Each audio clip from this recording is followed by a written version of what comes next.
Right. So when you do it under your own permit, your temporary 1 day, can be 2 day permit, you have deliveries from the major liquor houses to your, or the wine distributors to the Knockdown? Sure, yeah. Who do you buy from? I'm just sorry. Manhattan Beer, I think, was And where the do you get main. wine from? I don't recall. Okay. Hey, Connie. How many employees do you thinking? When we open, we're anticipating having 30. If it goes well, and we think we will, we think within a year we'll be up to about 100, maybe 125. And on up from there. I mean, we're going to open and we're going to do things like contract security, because it's a better way to do it when you're getting started.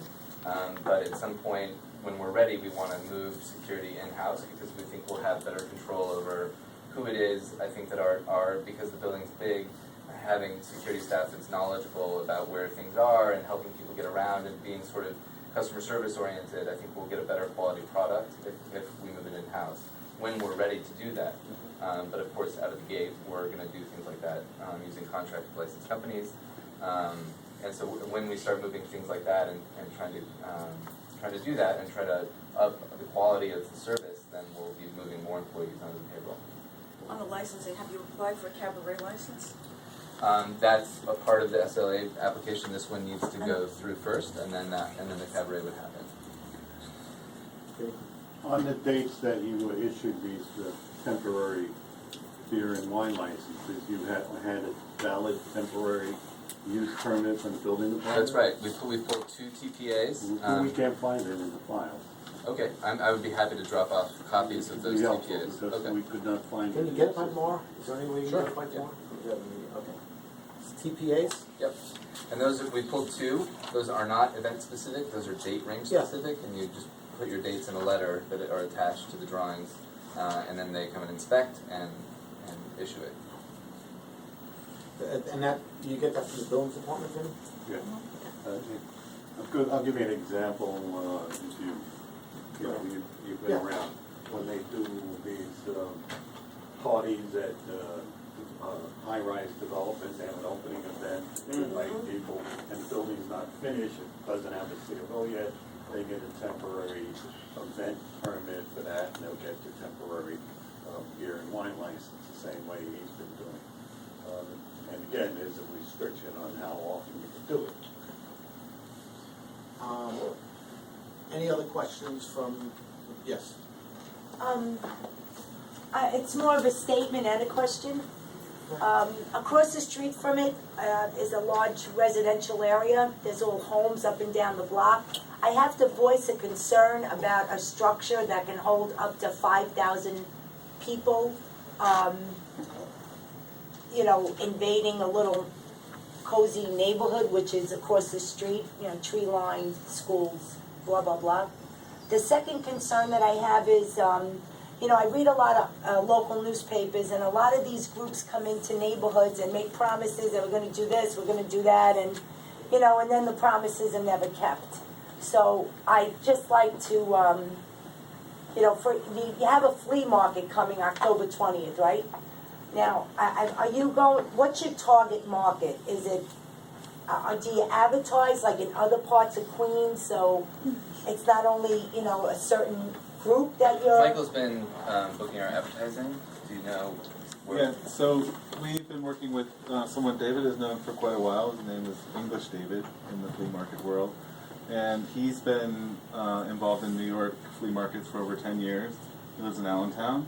And he has a lot of friends that are more nomadic flea market vendors. And he's kind of trying to pull them together in addition to some people that are looking for new venues in the city.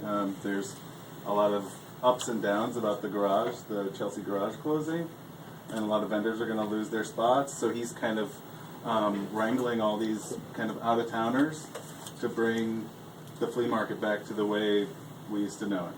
Well, because I didn't see anything, in local Specifically where newspapers we about would it. It's new. So we're placing ads. I've been placing ads that he's been telling me are good for his people, and Arts and Antiques Weekly, and I'm gonna do something with the Brooklyn Rail. locally and Bushwick Daily locally, and then we did. Anything in the Queens Ledger, the Times, the Forum? Yeah, I did you know, reach out more to those like just as our neighborhood. their events postings. They're probably going to come up when we get to next week. But I did do, I believe, Tribune and Ledger. Okay. And we just started those ad buys Yeah. like yesterday, and so Yeah, we need to get going and then also make it bigger. And of course, those are absolutely appropriate outlets. And what type of events would you have with 5,000 people? It's a good question. Very few, to be honest.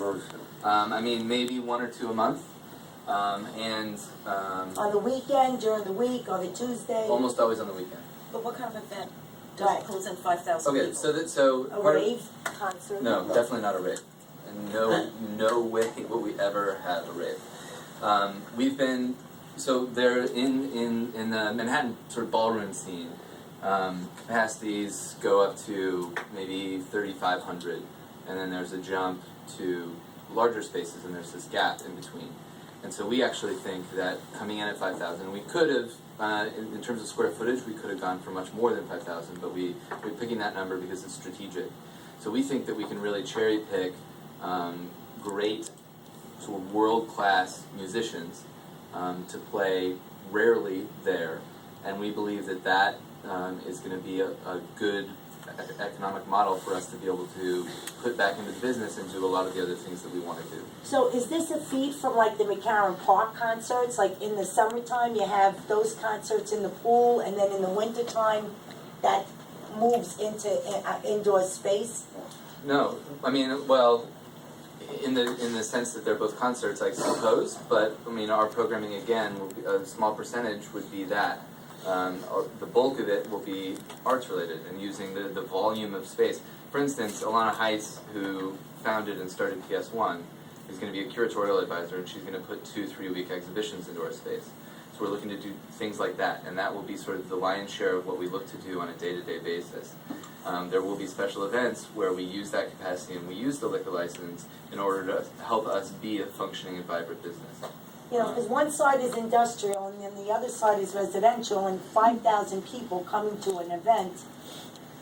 Fortunately, we're right on Flushing, and it's right off Metropolitan, and the houses that you're talking to that are across Flushing, there's no public transportation or anything on the other side, and so nearly every, and again, Yeah, I was part of the there reason, today, so. oh, right. So part of the reason we wanted to do the events this summer is to learn, and Right. near, you know, when people leave, they always exit our gate and take a right on Flushing.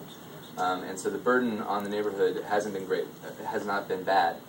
We haven't taken any complaints from our neighbors. In fact, you know, like the mini golf that we ran last summer was a big hit with the neighbors. And so, you know, and we're close with our neighbors. We share a forklift with a guy across the street, and you know, like we're totally right there, and so we're very approachable, and literally 0 complaints. You know, a big